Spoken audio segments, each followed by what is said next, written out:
fluffy good day. Okay. Now you're probably thinking, what in the world are all of those? All right. Now, there is no way in the world we will get all of that done in a day. But remember, in homeschooling, there's nobody ringing a bell telling you your time period is over with. There's nobody checking to make sure you got all your subjects done. So, what I do is I put all of them that we're working on the board, and we check off what we get done as we go through our day. Not necessarily in that order. However, Bible and math always stay in 1 and 2. Okay? And then those others we may do in whatever order we feel like doing, because it is homeschool. If we're not feeling really good that day and maybe our tummy's hurting or we have a headache, if we have a tummy ache, maybe we just want to read a book. Okay? But if we have a headache, reading is not good. Maybe we want to listen to something, and not have to concentrate with our eyes because they might be hurting. So, the beauty of homeschooling is you do what fits with your day best. If you have a doctor's appointment in the afternoon, well, then you just know you're not going to get to half of this stuff because the doctor's appointment might take the rest of the day. And that's okay, because some days are going to go so smooth, you'll have more time than you need, and you can go back and get those that you missed another day. And a lot of times, what homeschoolers can do is do 1 week with science and no history, and then 1 week with history and no science. Or you can do every other day. Because in a regular classroom that's self-contained in the lower grades, there's a lot of times they don't do science for a week or so, you know, uh, because they're not going to be tested over science normally, on their norm reference tests that much. Uh, Now, social studies is really important. That really is on your norm reference test. Just depends on what your norm reference test is. But some states don't think that science is for the lower grades. But anyway, you're going to be able to do in 15 minutes in science class or history class what it takes a whole hour in public school to do, because you're not changing classes, you're not having to take the roll, you're not having to quiet down 27 other kids. You can just move from one subject to the next to the next. And so you will notice that I have 2 histories on there. I have Texas history I put over on the morning side, and I have U.S. history over on the right hand side, this side, which is more the afternoon. And that's because we've already had U.S. history twice with Toby. Then we did world history up through the Renaissance, and we got to the discovery of the Americas when the year ended. So that would make sense to go right on into American history. Of course, we also should probably be picking up European and Asian history at that same time. But I may put that off till next year and pick up with what was going on over there when America was discovered and during the coming years up to today. The world kept shrinking as time has gone by, so that now U.S. history is really tied in with world history. We've had 2 world wars, we've had a Vietnam War, we've had a Korean War. All those are worldwide events that everybody all over the world is probably studying at some point in time. So that would go more with world history, not just be a U.S. event. Okay, so I wanted to show y'all what all we do. Now, we don't do cursive every day. If he's had a lot of writing that day, his hand may be sore because I told you he suffers from dysgraphia. If his hand's sore, we'll skip cursive some days. He's been through the alphabet twice now in cursive, so I hope that this year we start actually journaling some in cursive. Yeah. And then art. We don't have not had just a art class, but I have some art history books I'd like to touch base with him. And I incorporate art in science, in history, in writing. You know, you can always do art for when you're writing a story to illustrate. But sometimes, like at Christmas, I have particular Christmas art for us to do, or Halloween art, or Thanksgiving art. So I put it on there. That doesn't mean we're going to do it every day. No. But I need to have it up here that don't go a year without forgetting to do some art. Let's get creative. Okay. I've added silent reading this year because instead of us necessarily reading a reading curriculum this year, I want him to read biographies of people in Texas and people in the U.S. And so I've collected a bunch of biographies. And then I have bought colored 3x5 cards and a card file.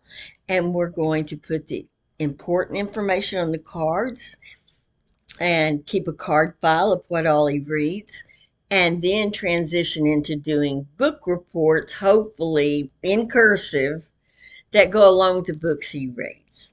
So I really would like to get him using more cursive, less print. And music, he's never had a music lesson ever. But I have a little chord organ over here, and he's taught himself to play it. Yeah. I put the notes on the keys. I bought him a beginning music book, and he can play 11 songs. And he won't go on to the next song till he's got it up here and can play it without looking at the music. That's just how he wants to do it. So, some songs he does both hands. Some songs he's still just doing one handed. But slowly but surely, he's learning to add the second hand on there. And now they have a piano at their house. His big brother taught himself to play the piano over spring break so that he can play for himself when he's auditioning for plays. Because he's had one too many times that a pianist has messed up his audition by not playing at the speed he needed to be. So he concentrated all through Christmas break on piano. They bought him a piano for his birthday, and now all the boys have access to a piano at their house. And Nicky has taught himself to play a little bit on computer. There's computer programs that teach you that. And so we also have some videos on YouTube that teach you how to do chords. And I hope to touch base with Toby with that this year. So that's what music's all about. It's not really just a music time that, we do a choir or something like that. The Fluffy Good Day. I found this at Walmart. It's a little journal. It's about this big, and it's fluffy, like a Paw Patrol. And real soft to touch, long hair on it, and it's wide rule. So what I want him to end every day with, a memory from that day. The Fluffy Good Day book. You go in and tell what was your favorite thing you did that day. What were some things that you really enjoyed? And that will help me see which stuff he really likes and which stuff he doesn't like, so that I don't repeat activities that he really doesn't like, because he's a smart boy. And if he doesn't like it, he will turn off of learning. So it's always good on these really smart kids that you keep them enjoying learning, and keep up with the creativity. So that's what the Fluffy Good Day book is going to be. The last thing of every day is go in. Doesn't have to be, but I mean, the pages are pretty small. A few sentences of what he really enjoyed that day. And if there's something he really hates, he can tell me, man, I really hated what we did on that. I hope we never have to do that again. And I'll listen to him. And language, we're not going to really be doing a language curriculum this year other than our Winston Grammar. And so that's what I brought downstairs to talk to you about too. So once I went over the schedule, we'll check on each day what we didn't get to that day. The next day after Bible and math, we'll go over to the other side wherever we stop checking off and do those subjects then. Unless we're like really in something a deep Texas history thing that's not good to go several days between, we might just do Texas history for several days. And the U.S. history is to be done right along with the time period of the Texas history so we can see what's going on between the U.S. and Texas and how they come together in the end to become one country. All right, let me see how our time's going. Ready. We've done 10 minutes. So this is Winston Grammar, comes in a little pouch like this. The easy way to learn grammar. And you may be saying, what in the world is grammar? Grammar are nouns, verbs, adjectives, adverbs, the parts of speech. So many language curriculums have 4 or 5 pages on each part of speech, and they do it, and then you go on to the next part of speech. You do that, then you go on to the next part of speech. This one, you never leave a part of speech. You get to do hands-on activity every day with it. 15 minutes a day is enough. 15 minutes a day, you'll keep it in their brain, and they're adding to it for the whole time. Now, this is 2 Winston Grammars because once my daughter finished the basic book here, which was the basic parts of speech before you got into the junior high stuff, when she got through with that, then I ordered the advanced program. And this is the teacher's book. And it has even more parts of speech, some stuff that the teacher didn't even know when we started it. So this is the basic teacher's book for, I would say, up through 5th or 6th grade, however long it takes you. It looks like this on the inside. It has a lesson. It will say workshop. It will have a lesson right here in this box. It will have a sentence to practice together, some more sentence to practice together, and then their workbook has a whole page and a half of sentences to practice together. And their book will look like this. This is the answer key in the back of the teacher's book. But this is what their book will look like. And it shows what they have to mark in their book, okay?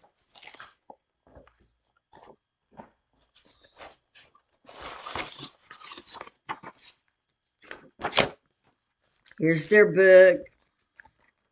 Here it is when it's not marked up. And this is 2 or 3 students have used this book, so it's pretty well marked up.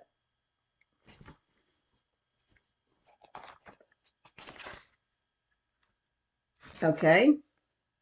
Now, what I do with Toby is a little bit different than how you're really supposed to do it. I use the cards, which I'm going to show you, but I read the sentence to him. I don't let him see the sentence. And why is that? Because the sentence has already been worked in his book. So he would just be copying his mother when she used this book, 20 years ago, or his brother, Nicky. So I will have all my cards laid out on the bed, all my adjectives together, all my nouns together, etc. And then I will read him the sentence, he'll repeat the sentence, and he'll start laying the cards down in order. So let's look at the cards. Now this is both the beginning and the advanced put together. All these big cards are the advanced cards.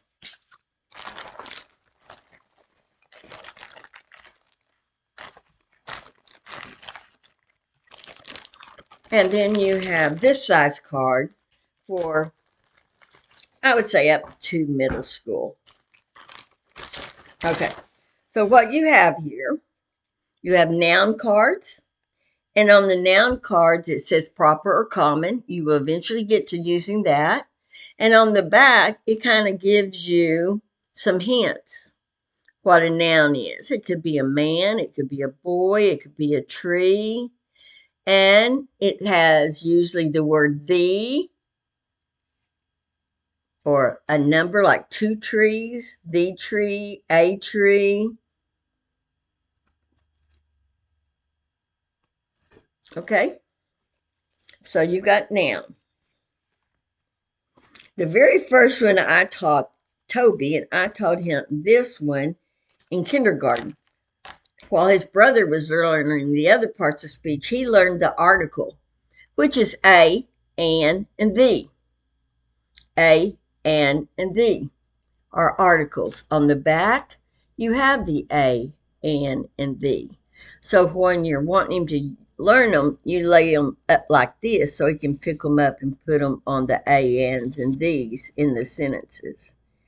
And so when we would do Nikki's sentences, we would let Toby do the articles first.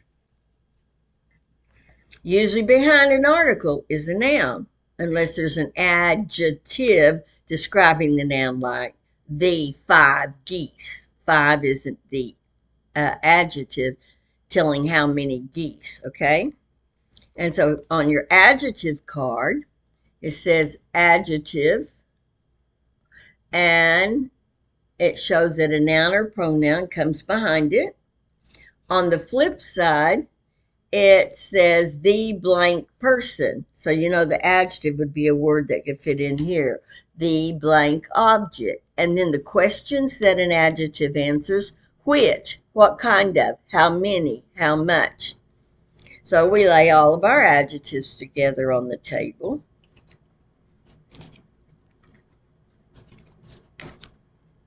They're always the same color. Then we get personal pronouns. That's he, him, I, we, us, and they're listed on the back by first person, second person, third person. Okay, so personal pronouns are gray. We've got helping verbs, and we've got active verbs.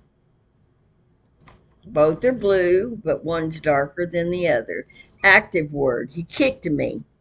Helping word, he was kicking me. All right, then adverbs talk about the verb. It answers when, where, why, how, to what extent. And some examples are very, not, here, there, where. To, also, never, always, ever. So that's your adverb. I line them up. Article, adjective, noun, pronoun, helping verb, verb, adverb.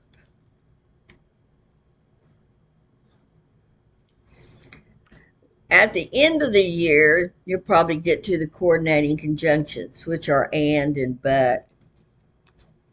And prepositions is close to the end too. And it's those little words like in the box, on the box, into the box, on the table, under the table. And by then they've done article and they've done noun. Blank the box, blank the box. All their other cards, words should be taken so it's in the box or on the box. That means position, preposition. You've got the word position in the word. An interjection are words that usually stand in a sentence by itself. Help! Fire! Ouch! Those are your interjections. All right. And then you have a whole bunch that are black. Black means you don't know what that part of speech is. You haven't studied it yet, okay? So we've got them all laid out here. Now, let's pretend it's the first day of lessons. And the first one is the button on the doorbell rings in the house. And all I know so far is the article. The button on the doorbell rings in the article house. So all he would use for that sentence on that day would be the red these, okay? So put those up. Next time we add a part of speech, it'll probably be the nouns. And by my not making him do the worksheets, me just reading it, I can do 3 sentences with articles the first day, and then the second day teach him about nouns, person, places, or things, and I can do the same sentence again. The button, okay, so that is a noun. Where are my nouns? The button on the doorbell is another noun. On the doorbell rings. Don't know what that is yet. Rings. In the house. Okay. In, I don't know. The house. Noun again. Okay, good job. You got all of those. Put them back. Do 3 or 4 of those sentences. Of course, we lay them out on the table. We don't hold them up in the air like I'm doing so that y'all can see them. All right. Now, each time we add a different part of speech, we're adding a new card.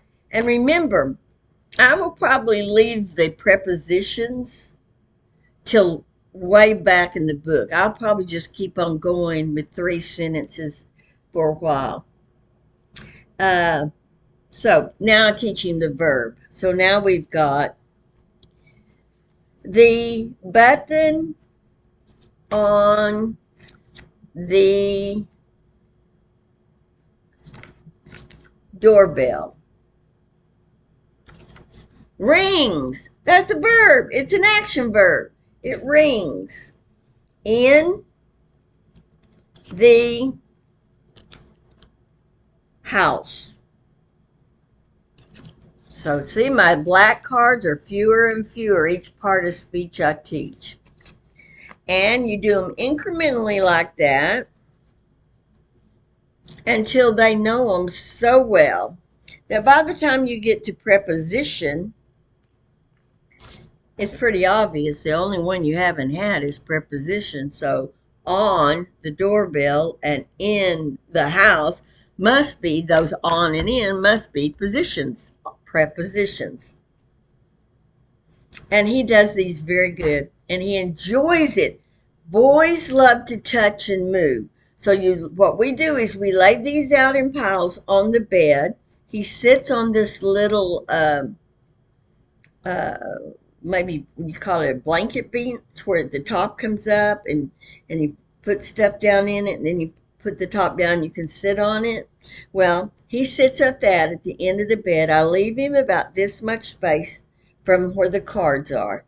And so when I say the sentence, he repeats the sentence, and then he starts picking which card to put with it. No writing, no pencils. He just gets to do it out loud using the cards. Now, when we get farther into the book where nobody is written in the book, he can actually write. And what they do on that is they put a check mark over articles. And then they underline nouns. And they write PRON over personal pronoun. And I probably will let him just put PP for personal pronoun since he has trouble writing. Underline verbs twice. Write ADJ over adjectives and write ADV over adverbs.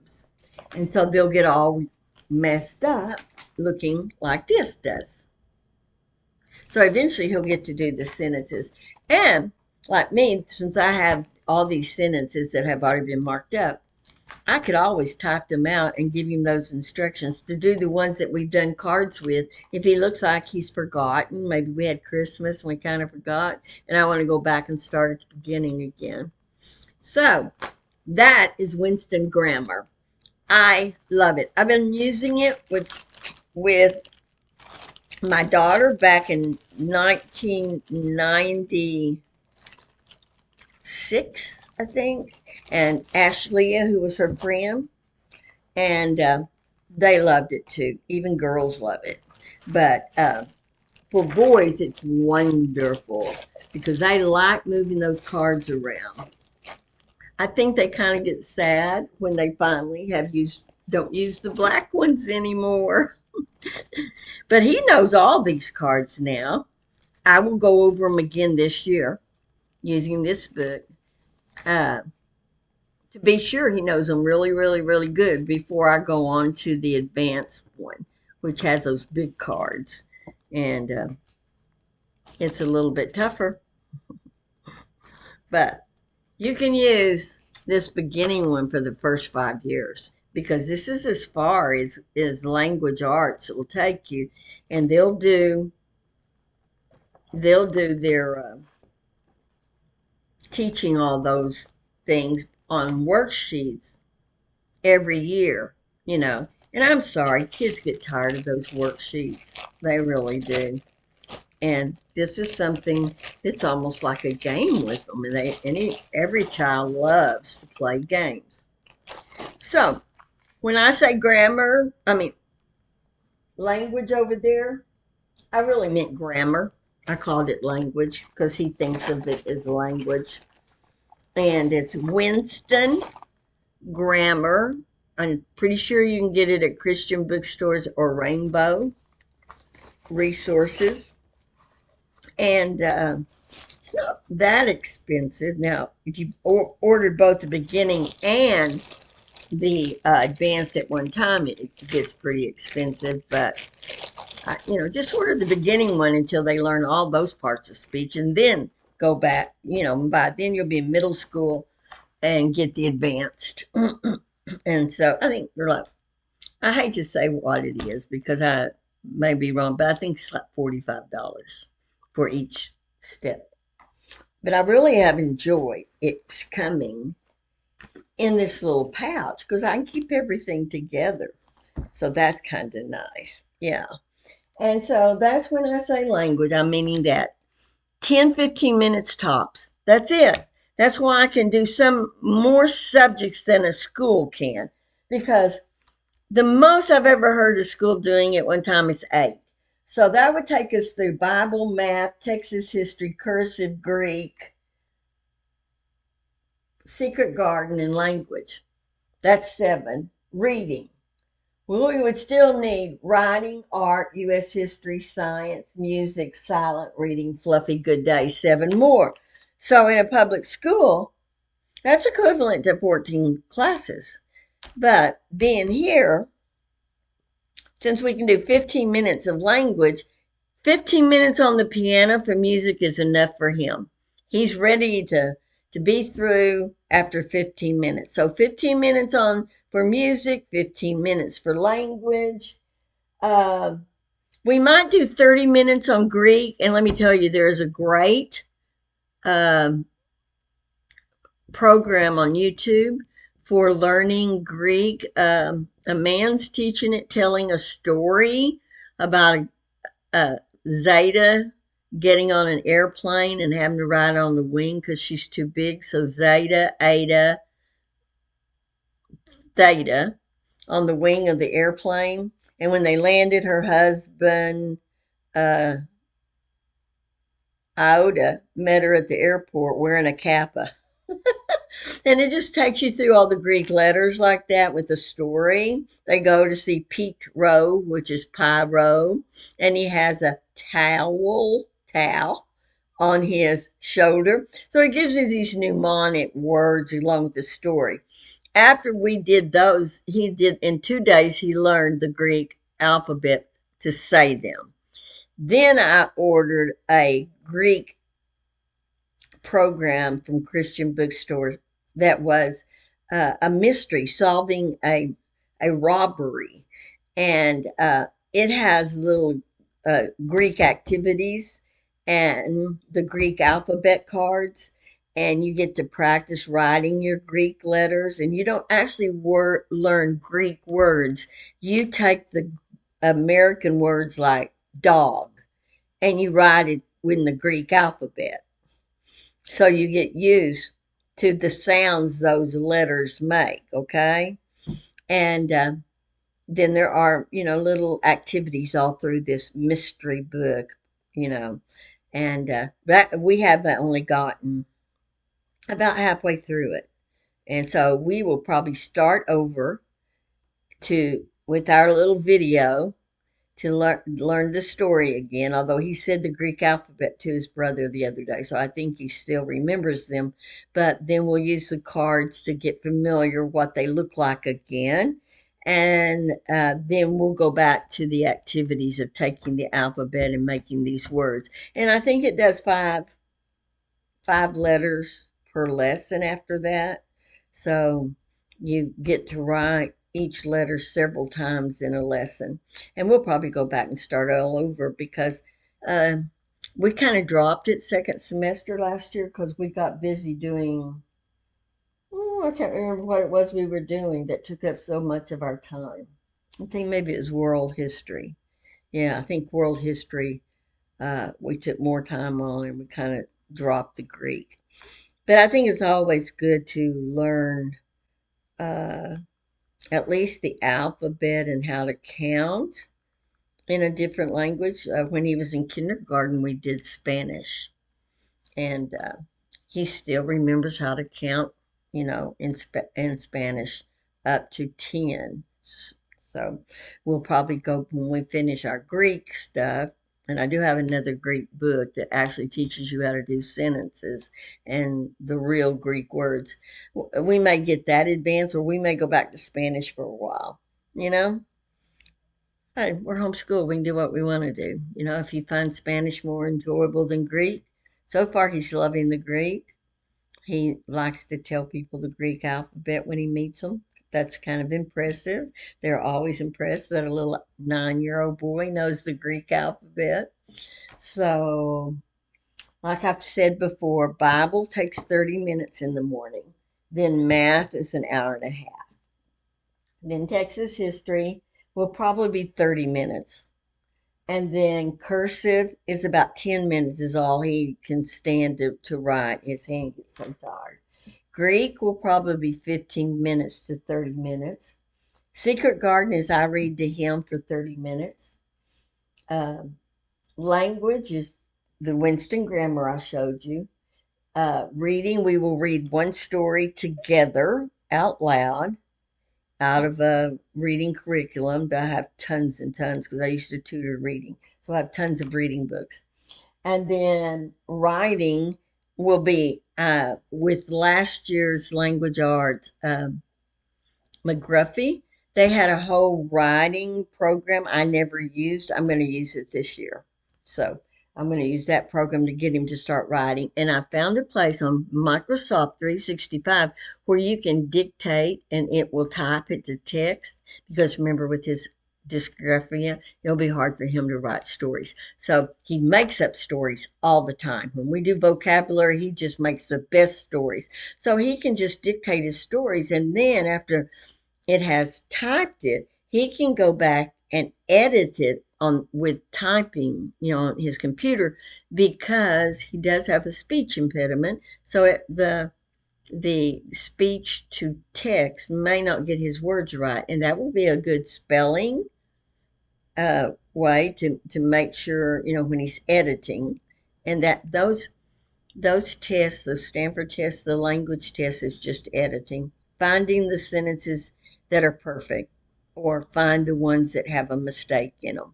So if you start getting the computer to type your sentences and you have to edit it, that's going to be a great experience to do that. So if you have somebody who has trouble writing but has a great imagination to make up stories, you might try that.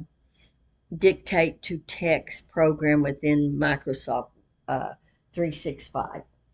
And then after that is art. I told you how we do that. U.S. history will probably be 10 minutes max. I have a book that's just a read aloud from Usborne. We'll probably do that. Science, I'm still using the third grade McGruffy because we got sidetracked with something else in science last year. So we're only halfway through the third grade science book. Music, I told you, would be 15 minutes silent reading. I would like for him to read 30 minutes a day silently. He can lay on the bed upstairs and read. And then his fluffy good day. Just when we call it at the end of the day, can't have your snack till you do your fluffy goodbye. And then we end the day with a nice little snack. So that's how our day should run. Once we start school on the 14th, I'll let you know how that actually turns out, okay? How much we actually get through. I really don't think we'll do all of those in the first day, and I've got lots of videos picked out for different things too for us to do.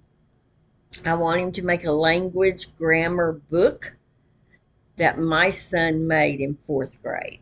And so there's some videos that say language 85 lessons on YouTube that take you through the parts of speech.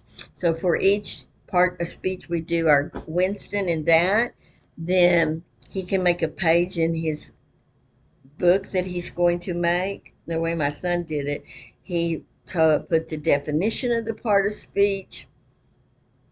He wrote some sentences with that part of speech and underlined them, and then he did a picture of his sentences. So it was really a cute book. I just found it the other day. My son's 37, and I just found that book, and I just thought, oh, that is so cute. So very cute. I want Toby to make one of those. So we'll be doing that also as part of art, writing, and language. That we'll be putting those three together. Okay, well, we'll see how this goes. I'm excited to get started. We're still another week till we actually do start back. And if I think of anything else you might need before you start school, I'll come back on here. Right now, I think Christian Bookstores is offering free, I think, might have to check it. It may have run its course. They were offering free postage. So you might check with them. And they also have Saxon Math marked down about $20. Yeah. Yeah. So that's worth going ahead and getting right now while it's on sale because it didn't say how long it'd be on sale. It said just for a limited time. So if you're needing a Saxon Math, now would be the time to get it unless you have a homeschool co-op that y'all sell in between, to each other, which I had found the Saxon I wanted twice this summer and sent them word I wanted it, and they never responded. So I guess they sold them faster than I got word to them. So anyway, have a great rest of your Sunday, and it may be Monday before I get this put on, but have a great week. How about that? I don't know when y'all start school, but we start on the 14th. Have a great one. Bye-bye.